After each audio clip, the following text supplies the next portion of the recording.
जब आकाशगंगाओं की बात आती है तो ऐसी आकाशगंगाएं बहुत कम होती हैं जो असल में आइकॉनिक होती हैं। उनमें से एक के बारे में हम आज बात करने जा रहे हैं। इसे कार्टव्हील आकाशगंगा के नाम से जाना जाता है। आकाशगंगा, जिसे आप यहाँ हब्बल की इस तस्वीर में देख सकते हैं, ये सबसे आइकॉनिक आकाशगंगाओं में से एक है, क्योंकि इससे वैज्ञानिकों को ये समझने में मदद मिली कि अंतरिक्ष में बहुत सारी रिंग आकाशगंगाएं कैसे बनती हैं। हाल ही में वैज्ञानिकों ने नई तस्वीरें रिलीज की हैं। उन्होंने जेम्स वेब पर इंफ्रारेड इंस्ट्रूमेंट्स का उपयोग करके इस क्षेत्र को दोबारा ऑब्जर्व किया है, जहां ये आकाशगंगा मौजूद है।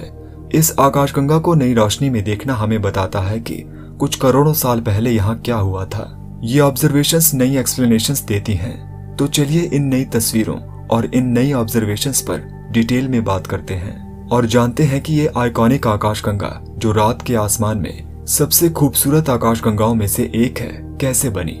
चलिए यहाँ से शुरू करते हैं। ये स्पेस इंजन में इस आकाशगंगा का सिमुलेशन है और आप देख सकते हैं कि यहाँ केवल एक आकाशगंगा नहीं है, यहाँ कम से कम 3 आकाशगंगाएं हैं जो एक दूसरे से ग्रेविटेशनली जुड़ी हुई हैं। हालांकि कुछ एक्सरे ऑब्जर्वेशन से पता चलता है कि यहाँ और भी आकाशगंगाएं मौजूद हैं, लेकिन दूरियों के कारण देखना थोड़ा मुश्किल है। ओरिजिनली इस आकाशगंगा की खोज स्विस खगोल वैज्ञानिक फ्रिट्ज ज़्विकी ने की थी, जो कि डार्क मैटर शब्द देने के लिए जाने जाते हैं। वह इस असामान्य घटना की खोज करने वाले पहले व्यक्ति थे जिसे वे एक्सप्लेन नहीं कर पाए, लेकिन डार्क मैटर नाम दे गए क्योंकि ये किसी तरह का इनविजिबल मैटर है जिसे कोई नहीं देख सकता। 1941 में उन्हें एक और रहस्य का पता चला और उसे भी वे एक्सप्लेन नहीं कर पाए। इसे वास्तव में सबसे कॉम्प्लिकेटेड स्ट्रक्चर माना जाता है, जिसकी अभी भी कोई साफ एक्सप्लेनेशन नहीं है। इसे सिंपल स्टेलर डायनामिक्स के साथ एक्सप्लेन नहीं किया जा सकता। यहाँ हमारे पास आपस में जुड़ी हुई 4 आकाशगंगाएं हैं। स्पाइरल आकाशगंगाएं, जिनमें से 3 करीब हैं और एक थोड़ी दूर है। चौथी आकाशगंगा ऊपर राइट साइड के कोने में दिखाई दे रही है। ये आकाशगंगाएं शुरुआत में वैज्ञानिकों के लिए एक रहस्य बन गई थीं कि इनका ये आकार इस तरह का क्यों है। ये आकाशगंगाएं हमसे लगभग 50 करोड़ प्रकाश वर्ष दूर हैं। हमारे सबसे करीबी आकाशगंगा एंड्रोमेडा से लगभग 250 गुना दूर। शुरू में खगोल वैज्ञानिकों के लिए जरूरी डिटेल्स देखना कठिन था, ये समझने के लिए कि यहाँ क्या हुआ है। लेकिन एक्स-रे विजुअल लाइट और इंफ्रारेड लाइट में हाल ही की डिटेल्ड ऑब्जर्वेशंस के कारण वैज्ञानिक अब जानते हैं कि यहाँ क्या हुआ है। ये कई अलग अलग प्रकार के गैलेक्टिक कॉलिजन्स में से एक का परिणाम है। इस केस में यहाँ बेहद बड़ी और विशाल आकाशगंगाओं के बीच कॉलिजन हुआ है। यहाँ कार्टव्हील आकाशगंगा लगभग 1,45,000 प्रकाश वर्ष के आसपास एंड्रोमेडा की तुलना में थोड़ी छोटी और कम विशाल है।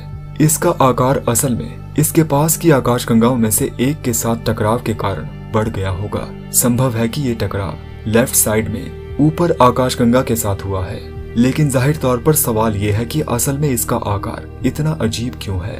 आमतौर पर जब हम गैलेक्टिक कॉलिजन्स को देखते हैं तो वे ज्यादा इरेगुलर आकार पैदा करते हैं और कभी कभी इलिप्टिकल आकार पैदा करते हैं, जो तब शायद एक स्पाइरल आकाशगंगा के फॉर्मेशन का कारण बनते हैं। फैक्ट की बात है कि बहुत सारी आकाशगंगाएं कॉलिजन्स की शुरुआत में कुछ अलग तरह की दिखती हैं। ये माना गया है कि जब टकराने वाली आकाशगंगाओं के बीच ओरिएंटेशन बिल्कुल सटीक होती है तो ये कॉलिजन्स रिंग गैलेक्सी फॉर्मेशन का कारण बनते हैं। इस टकराव से आकाशगंगा के चारों ओर तरंगों का एक गुच्छा बनता है। ये तरंगे हाइड्रोजन गैस को रिप्रेजेंट करती हैं और इस तरह की बहुत सारी तरंगे एक तरह के सर्कुलर फॉर्मेशन में बहुत ज्यादा डेंसिटी वाले क्षेत्रों को पैदा करती हैं, जिसमें तब स्टार फॉर्मेशन शुरू होता है।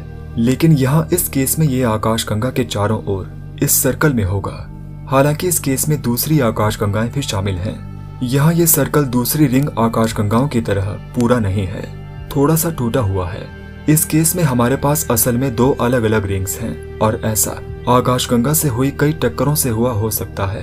इस आकाशगंगा के चारों ओर घूमती हुई बाहरी रिंग की वेलोसिटी लगभग 270 किलोवाट प्रति सेकंड है। जैसा कि आप एक्सरे ऑब्जर्वेशन से देख सकते हैं कि यहाँ असल में बहुत सारे एक्टिव रीजन्स हैं, जो वास्तव में बड़े पैमाने पर सितारों के एक्सट्रीमली एक्टिव फॉर्मेशन के कारण बहुत सारे ब्लैक होल्स और न्यूट्रॉन सितारों को पैदा कर सकते हैं।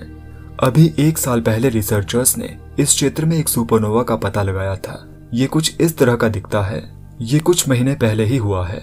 जैसा कि आप देख सकते हैं कि ये बहुत पावरफुल था और काफी ब्राइट भी। लेकिन जो चीज इस आकाशगंगा को यूनिक और इंटरेस्टिंग बनाती है वह असल में रिंग्स नहीं है, बल्कि इस कार्ट व्हील के रिंग्स के बीच की संरचना है, और ये निश्चित रूप से इस आकाशगंगा को बहुत ही कॉम्प्लेक्स और बेहद पेचीदा बना देती है। ये असामान्य लाइंस बाहर की रिंग को अंदर की रिंग से जोड़ते हुए प्रतीत हो रही हैं, और ये ऐसी चीज नहीं है जिसे हम अक्सर आकाशगंगाओं के आसपास देखते हैं। वास्तव में यह एकमात्र ऐसी आकाशगंगा है जिसे हम जानते हैं कि इस तरह की मजबूत संरचनाएं हैं, लेकिन इस केस में ये संरचनाएं संभवतः रीफॉर्मिंग स्पाइरल भुजाओं के एक समूह को रिप्रेजेंट करती हैं, जो धीरे धीरे 20 से 30 करोड़ साल पहले हुए कॉलिजन के बाद विकसित हो रही हैं, जो निश्चित रूप से यह दर्शाता है कि पुराने दिनों में यह संभवतः खास स्पाइरल भुजाओं वाली एक खास स्पाइरल आकाशगंगा थी। ये भुजाएं एक बड़ी टक्कर के दौरान नष्ट हो गई थी। हालांकि इस टक्कर के बाद पिछली कुछ डायनामिक्स फोर्सेस ने धीरे धीरे इन भुजाओं का पुनर्निर्माण करना शुरू कर दिया, और अब इन भुजाओं को हम 2 अंगूठियों को जोड़ते हुए देख सकते हैं। जेम्स वेब स्पेस टेलीस्कोप से ये नई तस्वीरें यहाँ हो रहे सभी स्टार फॉर्मेशन और इन भुजाओं के बारे में नई डिटेल्स प्रदान करती हैं।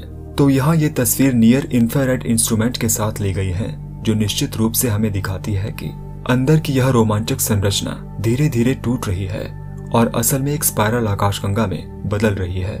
यदि हम इसे और ज्यादा डिटेल में देखें तो हमें ये चमकीला कोर दिखाई देगा, जिसमें भारी मात्रा में गर्म डस्ट मौजूद है। ऐसा लगता है कि यहाँ बहुत सारे विशाल सितारों का समूह है, जो पहले हमारे लिए इनविजिबल थे, जबकि यहाँ सरहद पर बहुत सारे यंग एक्टिव स्टार्स को देखा जा सकता है। ये रिंग पिछले 40 करोड़ सालों से लगातार एक्सपैंड हो रही है, और धूल की बहुत ज्यादा उपस्थिति होने के कारण यहाँ बहुत सारे तारे बन रहे हैं, और इस इंस्ट्रूमेंट द्वारा प्रोड्यूस्ड ये बहुत सारी डिटेल्स हमें पुराने सितारों के उलट नए सितारों के फॉर्मेशन से जुड़े बहुत सारे अजीब क्षेत्रों को दिखाती है, जो आमतौर पर ज्यादा स्मूथ क्षेत्रों को पैदा करते हैं। असल में इस तस्वीर में दिखाई देने वाला हर एक नीला बिंदु किसी न किसी प्रकार के तारे या तारे के फॉर्मेशन की एक छोटी पॉकेट को रिप्रेजेंट करता है, और यहाँ हम देख सकते हैं कि तारे का फॉर्मेशन केवल कुछ ही क्षेत्रों में होता है और ज्यादातर भुजाओं के साथ या बाहरी रिंग के साथ होता है। इस आकाशगंगा के बारे में और ज्यादा डिटेल से जानने के लिए वैज्ञानिकों ने इसे मीरी या मिड इंफ्रारेड इंस्ट्रूमेंट का उपयोग करके भी देखा।